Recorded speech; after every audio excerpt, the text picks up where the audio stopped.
Shift किया और उसके बाद फिर मैंने एक्सप्लोर करना शुरू किया चुनौतियों को लेकर के। तो जिन चुनौतियों को मैंने देखा, इसमें मतलब आम लोग इस बात से कनेक्ट कर सकते हैं कि जब हम समाज को देखते हैं तो समाज का एक बहुत बड़ा वर्ग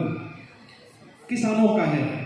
और उसी तरीके से जब आप किसानों को देखते हैं, किसानों के संपूर्ण उत्पादन को देखते हैं, तो उनके उत्पादन का बहुत बड़ा जो हिस्सा है वो अनाज का है। और मैंने इस बात को भी समझने में बहुत समय नहीं लगाया कि मैं कृषि चूंकि एक बहुत वृहद विषय है,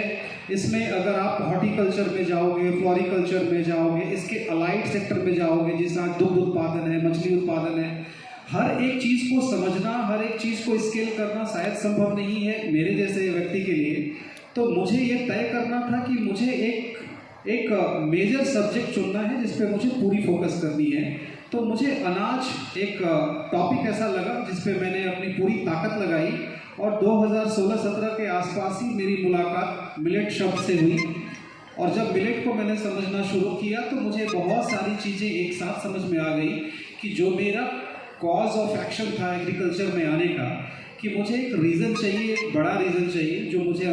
आत्मसंतुष्टि दे। मैं पर्यावरण को, किसानों की आय को और उपभोक्ताओं के स्वास्थ्य को एक साथ साध सकता हूँ। उस दृष्टिकोण के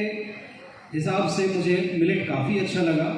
तो मिलेट को लेकर के जब मैंने काम करना शुरू किया झारखंड में, तो झारखंड में एक तरीके से इसको लेकर के एक उदासीनता तो थी ही, मतलब लोगों को ऐसा लगता था कि अब कौन खाएगा बाबू, ये तो कोई खाता वाता है नहीं। लेकिन मैंने इस पर लगातार बातचीत शुरू रखी, और उसके बाद एक बहुत अच्छी सी बात हुई कि 2019-20 के आसपास में गुमला प्रशासन ने काफ़ी अच्छा एक्शन लिया, और उसके बाद लगातार मुझे लगता है 1-2 साल के बाद तुरंत 2023 में इंटरनेशनल ईयर ऑफ मिलेट भी घोषित हो गया। तो चीज़ों को ताकत मिलने लग गई और मुझे भी थोड़ा बूस्ट मिला, लोग कनेक्ट करने लग गए, किसानों को भी ये समझ में आ गया कि धान के उत्पादन को करने में जहाँ प्रति एकड़ उनको 30 से 32 हज़ार रुपये लगते हैं और उनको मेन लैंड यूज़ करना पड़ता है, वही मिलेट के उत्पादन में उनको अपलैंड या जो सबसे ज़्यादा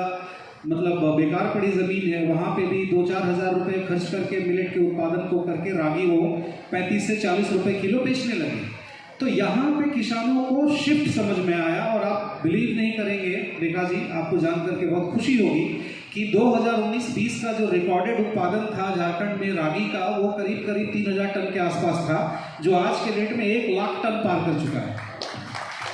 और एक और खुशखबरी मैं आप लोगों को दूंगा, थोड़ी सी जानकारी आप लोगों को मैं चाहूँगा, अगर मेरे पास समय है 1-1.5 मिनट और, मैं थोड़ी सी जानकारी आप लोगों के लिए, मतलब उपभोक्ताओं के लिए, कि मिलेट शब्द को जब आप सुनते हैं तो मैं इसको थोड़ा और सहज तरीके से समझा दूँ। मिलेट एक अनाज है, बिल्कुल पारंपरिक अनाज है, और आपके चावल और गेहूं से ये पुराना है। चावल और गेहूं में आपको जो मिलता है वो सिर्फ कार्बोहाइड्रेट मिलता है, वो रिफाइंड होता है। मिलेट में आपको फाइबर पूरा मिलता है। फाइबर आपकी बॉडी के होम्योस्टेसिस के लिए ज़रूरी है। अधिकतर लोग जब मिलेट के बारे में सोचते हैं तो उनको लगता है कि मिलेट मतलब रागी और रागी मतलब मिलेट, लेकिन ऐसा नहीं है। मिलेट